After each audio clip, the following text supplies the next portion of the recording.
Okay, so it's Sunday morning. I'm gonna do my second weekly weigh-in. Last week, the scale showed me at 148. I am gonna use the needle scale first to see how much weight I lost. And then I will use the digital scale, and from here on out, I'll be using the digital scale. Earlier in the week, when I got the digital scale, I did hop on it and try with both of them, and I saw that the digital scale does weigh me at like 6 pounds higher than the needle scale, which was kind of a bummer. But I'm just gonna try to not get too hung up on the numbers and keep proceeding. Let's see, how much did I lose in my second week? Okay. Oh, wow. Yeah, it looks like it says about 143-ish. Okay, here's my new digital scale. We'll see what weight it gives me. 151.4. That is really a lot higher than the needle scale. I wanted to just give a little update and talk a little bit about my experience so far. I'm trying to stay motivated. I do feel motivated. I'm trying to keep motivated, I guess is a better way to put it.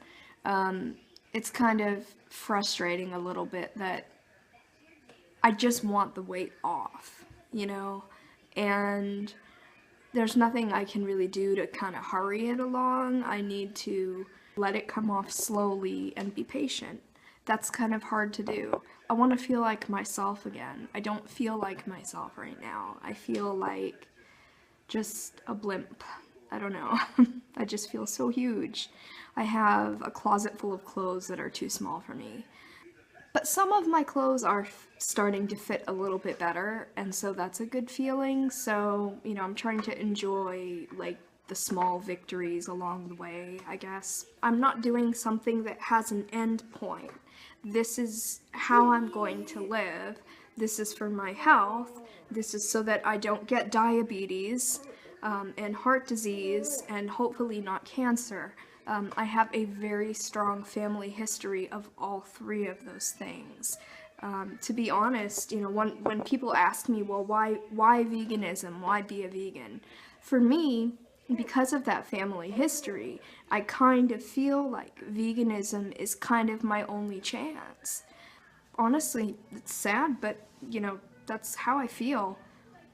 I'm having a really lazy day today. My hair, everything's a mess, but just, oh well. I'm not much of a makeup person. You can probably gather that from the last few videos, so. I'm a jeans and t-shirt kind of girl, that's just me.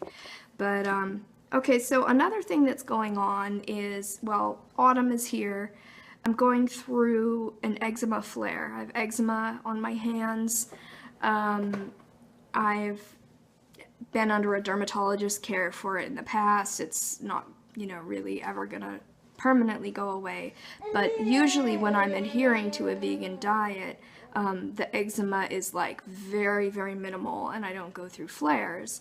And now I'm having a flare and it kind of hurts and burns and it's annoying.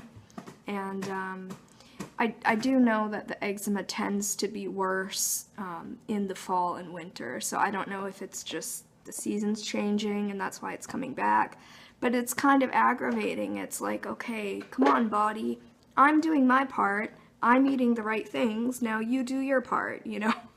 And yet still I'm having a flare.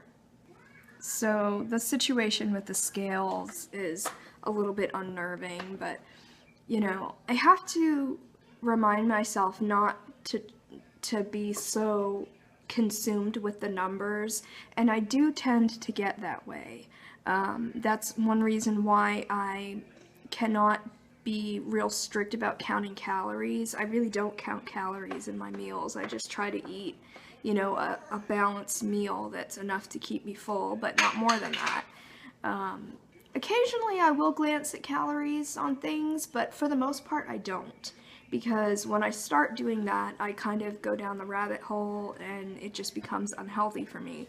And that's why I only weigh myself once a week, because if I weigh myself every day, I get kind of crazy about it. So, you know, I have to not do that. I have to not be controlled by the numbers.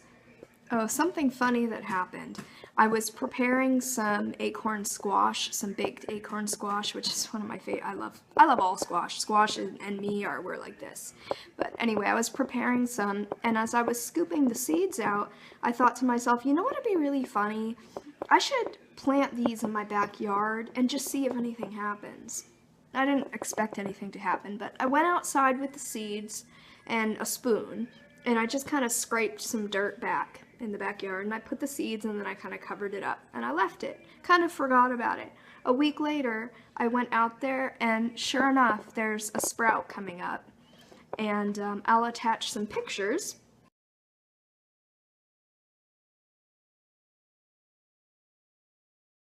So that's what it looks like growing in the backyard. I've never grown food before. I don't know the first thing about it. I don't know if you even can grow acorn squash in Texas. It gets pretty dry here. We have been having a lot of rain lately, so I guess that maybe is helping it. I don't know. It would be awesome to have acorn squash growing in the backyard. I would love that, but I don't know if that's likely or not. But anyway, something's growing now. Although if you look, you can see that it does appear something is nibbling on the leaves a little bit. There's some kind of bites taken out of the leaves. I don't know if that means it's gonna die, it's gonna get eaten to death by bugs. I don't know, but we'll see. Maybe I'll have squash. I'll post some updates about it for y'all. Anyway, that's about all I have to say for this time. I am planning to try to put together a few kind of fall, autumn treats, especially for Halloween. I don't know yet if I'm going to be working in the evening on Halloween or if I'll be off, I don't know.